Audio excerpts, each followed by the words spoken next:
I stand before you. Not now! Can you hear me? Fire! Load! A burning tank destroyer, ready to explode at any second. A 19-year-old lieutenant standing alone on top of it, in plain view of 6 German tanks and 250 infantrymen advancing across an open snowfield. A 50 caliber machine gun in his hands, and no one else left on that position to help him fire it. For the next hour, that lieutenant would kill or wound as many as 50 enemy soldiers, take a bullet in the leg, and refuse to move, because the alternative was watching his entire company get overrun.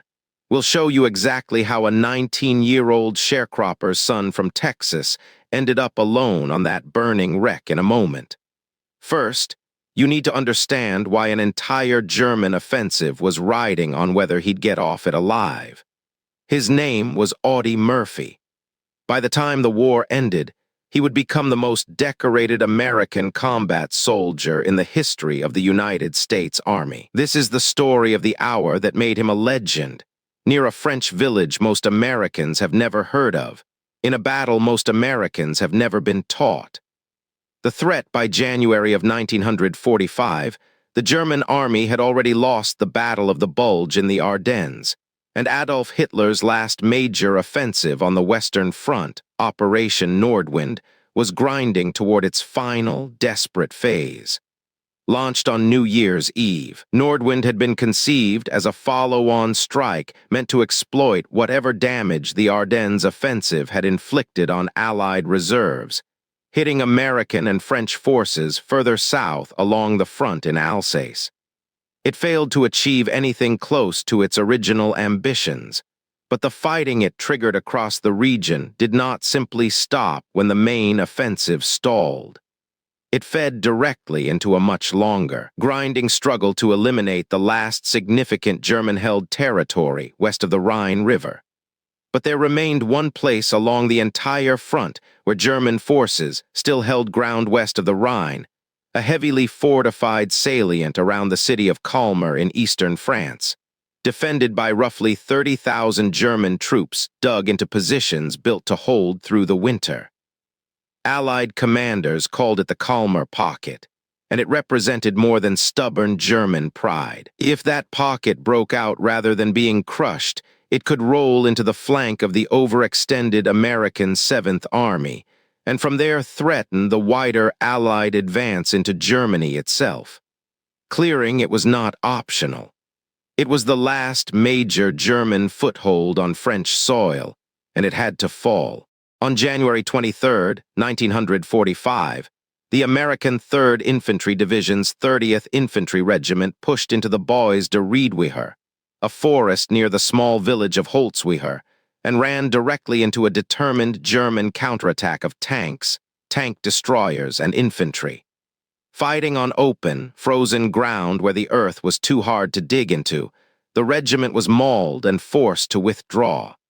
3 days later, on January 26th, it would be Company B of the 15th Infantry Regiment's turn to hold that same exposed ground, and the man commanding that company, only recently promoted, was a 19-year-old second lieutenant named Audie Murphy, a soldier whose company had already been so badly depleted by weeks of continuous combat that its collapse under a serious attack was not a remote possibility. It was the most likely outcome. Murphy himself was, by January of 1945, already a combat veteran in every meaningful sense despite his youth. He had landed in Sicily in 1943, fought through the invasion of southern France, and had been repeatedly wounded and repeatedly returned to the front, accumulating a record of decorations that already marked him as an exceptional soldier well before the events at Holtzwihr. He rejoined his platoon in the Colmar sector on January 14th after recovering from a previous wound, and within days found himself thrust into command of an entire company at an age when most young men his age back home were still finishing high school. The men under him were, like Murphy himself, exhausted from weeks of grinding winter combat in terrain that offered little shelter and even less rest, facing an enemy that had chosen to make its final stand on French soil at exactly this stretch of frozen ground. The secret development: there was no secret weapon waiting for Murphy's company at Holtzwihr. What there was, instead, was a desperately thin defensive line, a promised reinforcement that never arrived in time, and a battlefield that gave the incoming German attack every possible advantage. Murphy had spent the morning improvising the strongest position he could manage with what little he had. He anchored his right flank with a single M10 tank destroyer from the 601st Tank Destroyer Battalion and a handful of light vehicles from the division's reconnaissance troop, loosely tied his left flank to Company A, and pushed a second tank destroyer roughly 40 yards ahead of his main line, positioned to cover the one narrow dirt road any German armor would have to use to reach his position.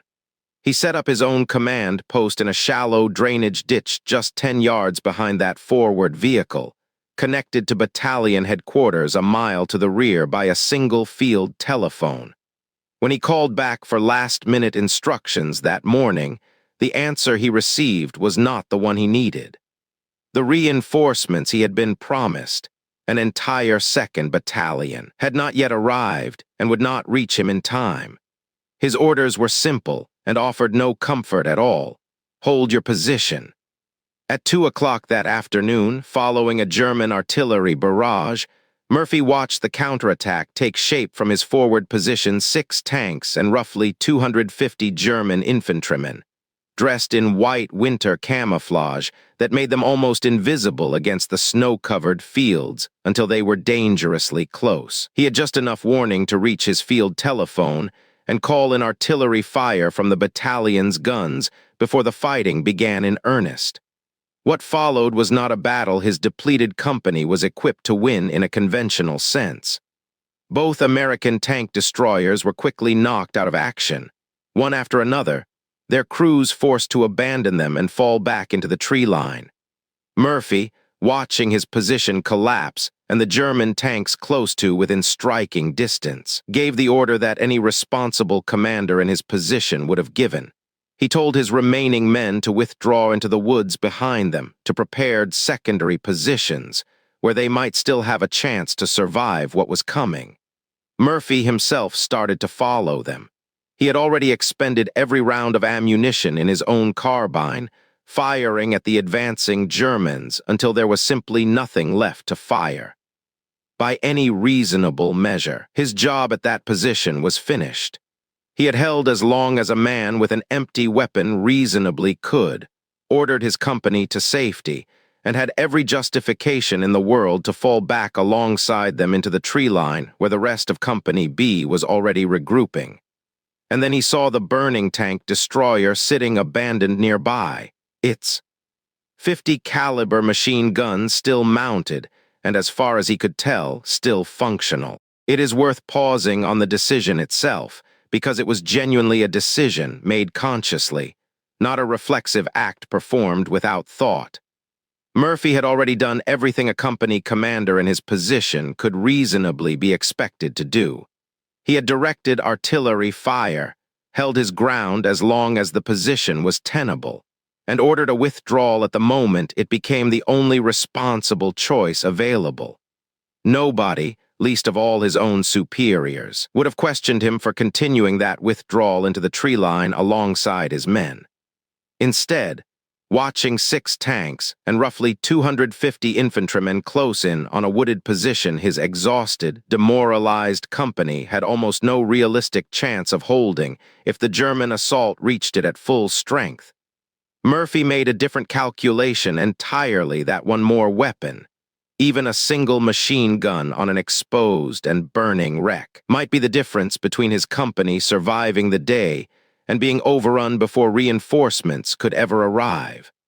Technical supremacy: there is no chapter in this story about superior American firepower, because for the better part of an hour, Murphy's entire arsenal against 6 tanks and roughly 250 infantrymen consisted of a single machine gun mounted on a vehicle that could explode at any moment.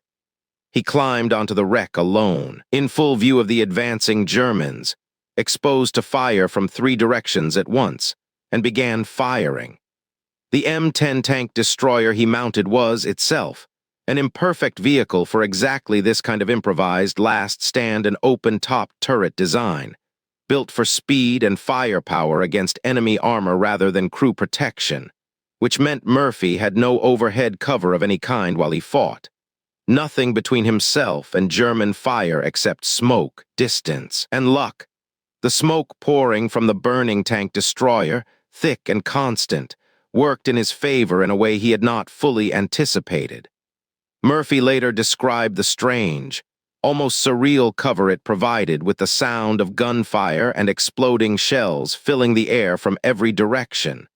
The Germans advancing on his position apparently could not immediately isolate where the machine gun fire tearing into their ranks was actually coming from. That confusion bought him time he would not otherwise have had.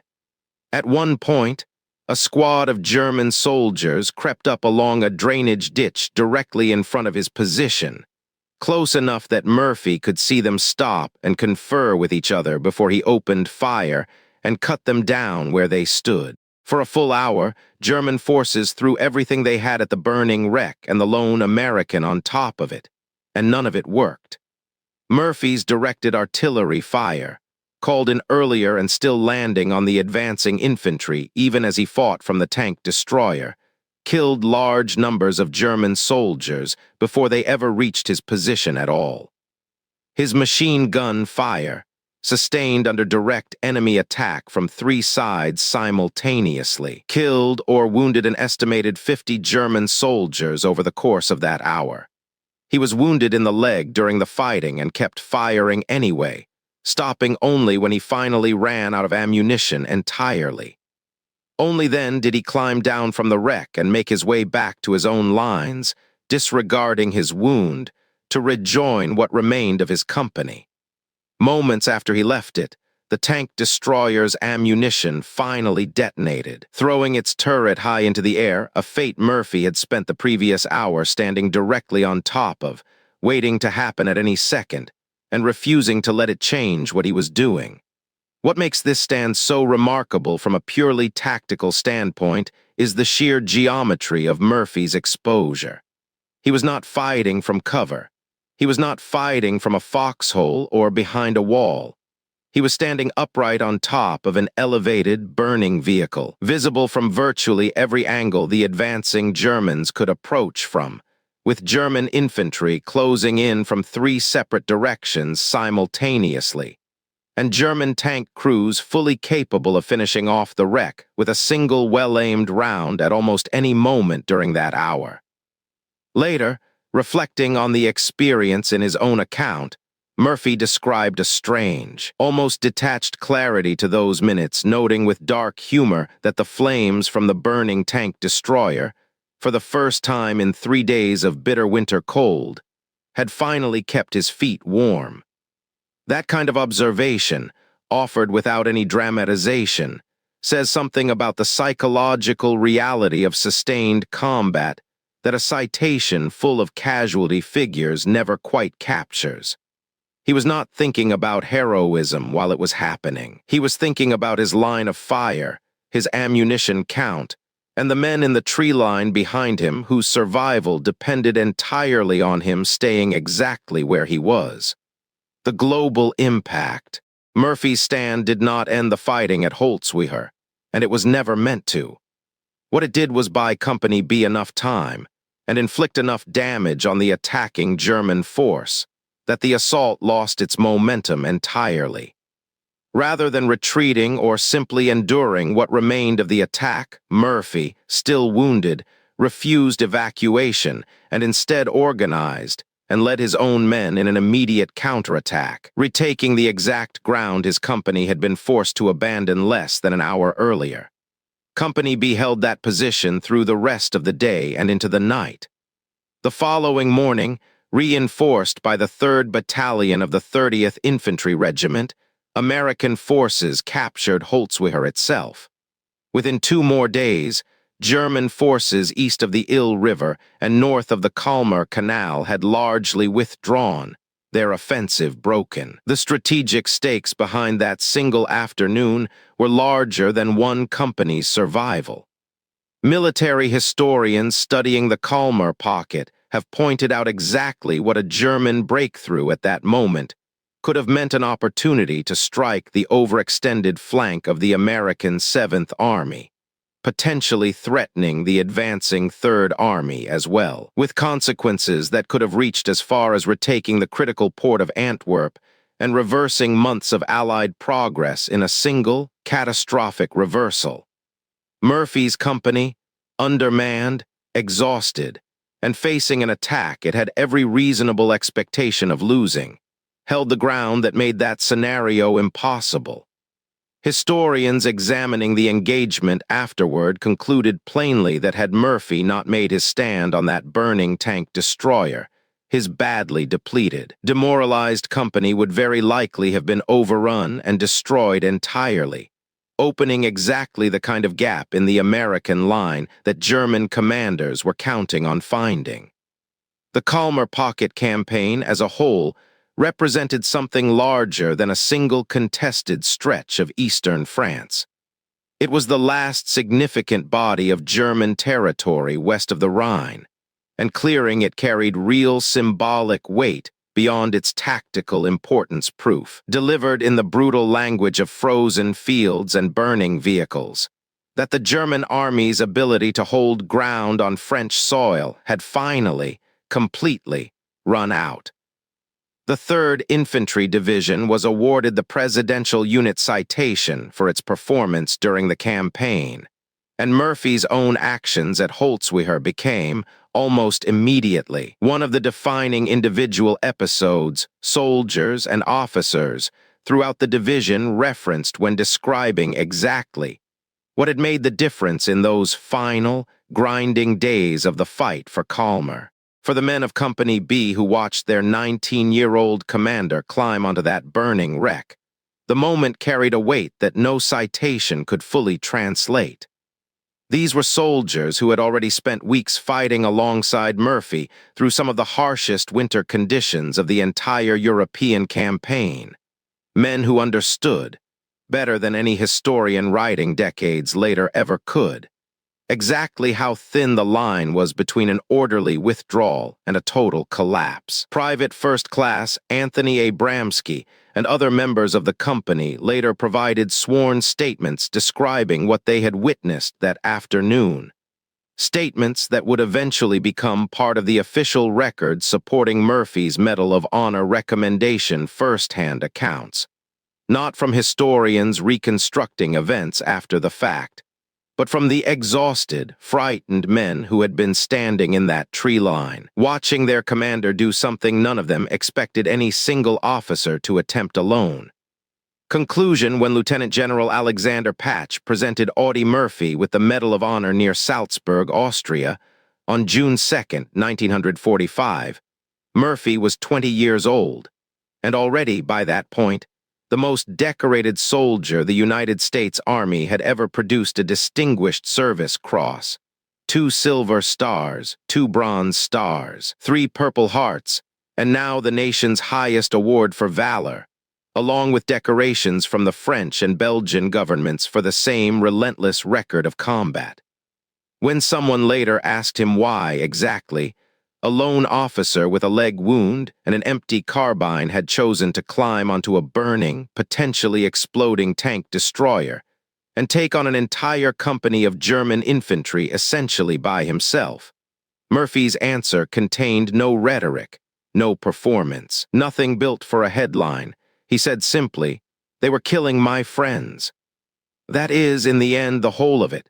Not a grand strategic calculation, not a desire for medals he would spend much of the rest of his life somewhat uncomfortable receiving credit for, but a 19-year-old sharecropper's son from Hunt County, Texas, watching German infantry close in on the men he had fought beside for months, and deciding in the span of a few seconds that he was not finished yet. Company B held the woods at Holtzwihr because one exhausted, wounded lieutenant refused to accept that the fight was already over. The Colmar Pocket fell within days. The last German foothold on French soil was gone. And the story of how a hill outside a village most people have never heard of was held by a single burning tank destroyer, and one furious, grieving young officer became, in time, one of the defining acts of American courage to come out of the entire war in Europe. Murphy's life after the war followed a path almost as improbable as the battle that made him famous, a Hollywood career, built partly on playing himself in the film adaptation of his own memoir.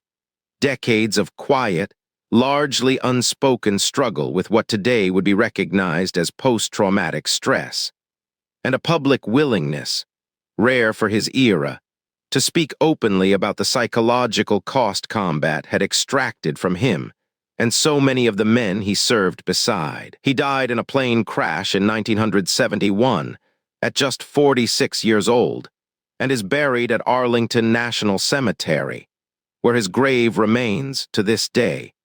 One of the most visited individual markers in the entire cemetery, a steady stream of visitors, year after year, coming to stand for a moment at the resting place of a teenager from rural Texas who once stood alone on a burning tank destroyer and decided that the fight was not over yet. There is a particular kind of honesty in the fact that Murphy's own explanation for what he did never grew more elaborate with time.